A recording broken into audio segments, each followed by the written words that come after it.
કેમ છો કવિતા પ્રેમીઓ? આપ સર્વેને વિશ્વ કવિતા દિવસની શુભેચ્છાઓ.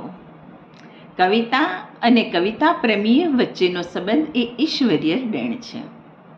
આ અનુભૂતિ એ ઈશ્વરીય અનુભૂતિ છે. કવિતા અને કવિતા પ્રેમીઓ વચ્ચેનો સંબંધ કેવો હોઈ શકે?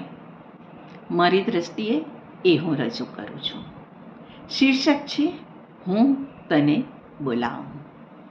જેમ સૂર્યોદય બોલાવે સૂર્ય કિરણને, જેમ સૂર્ય કિરણ બોલાવે ટહુકાને, જેમ ટહુકા બોલાવે પંખીને, જેમ પંખી બોલાવે પુષ્પને, જેમ પુષ્પ બોલાવે ઝાકળને, જેમ ઝાકળ બોલાવે વરસાદને, જેમ વરસાદ બોલાવે આભને, જેમ આભ બોલાવે વાદળને, જેમ વાદળ બોલાવે દરિયાને, જેમ દરિયો બોલાવે રેતને, જેમ રેત બોલાવે નદીને, જેમ નદી બોલાવે તારા નીતરતા નેહને, એમ એમ એમ હું તને બોલાવું.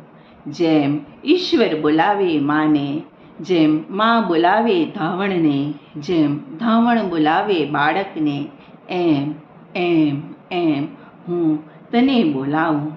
અથવા જેમ જેમ જેમ તું મને બોલાવે, એમ એમ એમ હું તને બોલાવું.